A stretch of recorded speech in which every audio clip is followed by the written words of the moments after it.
Hello everyone, I'm Isaac White, the historic interpreter and tour guide for the Crockett Tavern Museum here in Morristown, Tennessee. And I want to welcome you all to our second Fun Fact Friday of the season. For those of you who are new to our Facebook page, I would highly recommend that you go back and watch our first video before you continue along with this one. But today's topic is, as you probably already guessed by what I'm holding in my hand, clay pipes. Now, long before briar and meerschaum became available as pipe-making mediums, clay was the preferred medium for pipe makers everywhere. And even after meerschaum had become available, many people preferred to use clay because it was less expensive. And clay pipes were at one point ubiquitous, often being found smoked in taverns, churches, and houses. Now, the history of clay pipes goes back as far as the 16th century, shortly after when the Native Americans introduced tobacco to the Europeans. And although our first recorded account of smoking in Europe was in 1573, it is believed that in 1585, following his Virginia expedition, Sir Walter Raleigh introduced clay pipes to Europe at large. Prior to this, the pipes that were being smoked were often designed in manners following the designs of the Native Americans. Now, by the 1600s, clay pipes were being commonly manufactured, with England being the lead producer worldwide. However, the attitude towards smoking and the making of pipes drastically changed with the death of Queen Elizabeth I and the succession of King James I, who voiced his distaste for smoking. But the pipe makers of England were not going to take James' abuses quietly, for even when Sir Walter Raleigh, that avid yet persistent pipe smoker, was charged with treason and executed, the pipe makers of England posthumously championed their hero by molding effigies of his face into the bowls of the pipes. Following afterwards, centuries later, we see that clay pipes had indeed come to the colonies in droves. Now, in the 18th and 19th century by this point, clay pipe lifespans were only about 1 to 2 years long, oftentimes owing to their somewhat fragile nature. But despite all this, by around the 1750s, we see that clay pipes have been transformed from simple smoking vessels to veritable works of art.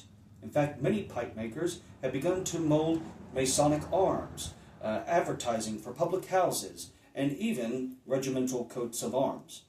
We also see how in some cases pipes could be decorated to the extent of where they would advertise for certain special occasions or events that were to take place in the town or village wherein the pipe maker dwelt. But even after the pipe had outlived its use and could no longer be used as a proper smoking vessel, it should never be mistaken that people would just simply throw it away. You have to bear in mind that we're dealing with a time period where the typical mindset was waste not, want not. So even after clay pipes could no longer be used for tobacco consumption, many people still found ways to use the pipe stems themselves. We have archaeological evidence to suggest this theory, solely owed to the fact that in the Middle Atlantic region of the United States, as well as in European settlements in Africa, pipe stems could be turned into whistles for bird hunting. Another interesting excavation has shown to us that in colonial Williamsburg, they recently excavated a sidewalk that consisted of a little over 15,000 pipe stems to make up the pavement. Another somewhat sanguine use, I must admit, for the pipe stems being used, was recorded in London going back to 1615 when two pipe makers got into an argument. And during the heat of the discussion, one pipe maker stabbed another pipe maker in the eye and killed him. What the outcome of the trial was most certainly hanging. However, the records are somewhat flimsy as to the outcome of the case. Now, of course, clay, being fragile, it would definitely not last that long, and the pipe stems would break off fairly frequently. But we have another theory as to why we find so many pieces of pipe stems in archaeological digs and excavation sites. And one of the reasons is hygiene. Believe it or not, people in the 18th and early 19th century often cared about hygiene and sanitation much more than what we actually give them credit for. So for example, let's say you had come to a tavern, and it's a third-rate place, similar to what we discussed in our last video with the Crockett Tavern. Well, one of the ways that you would go about maintaining sanitation is the practice of smoking pipes. Smoking pipes and sanitation going hand in hand? That seems far-fetched, doesn't it?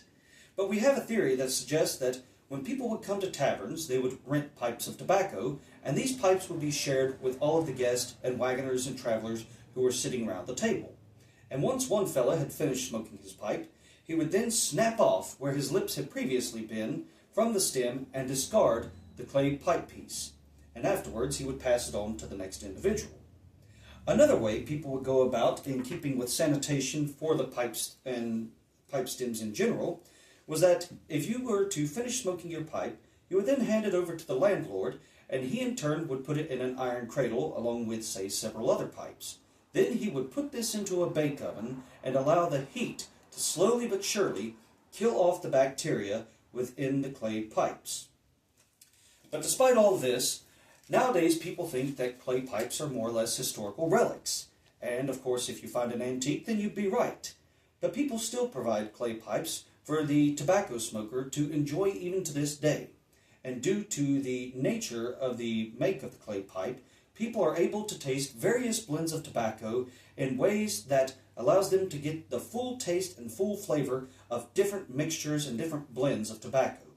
And so to this day, although it might seem a historical relic, well, you can still enjoy the good taste of tobacco and enjoy the same smoking experience that our ancestors did many, many generations ago.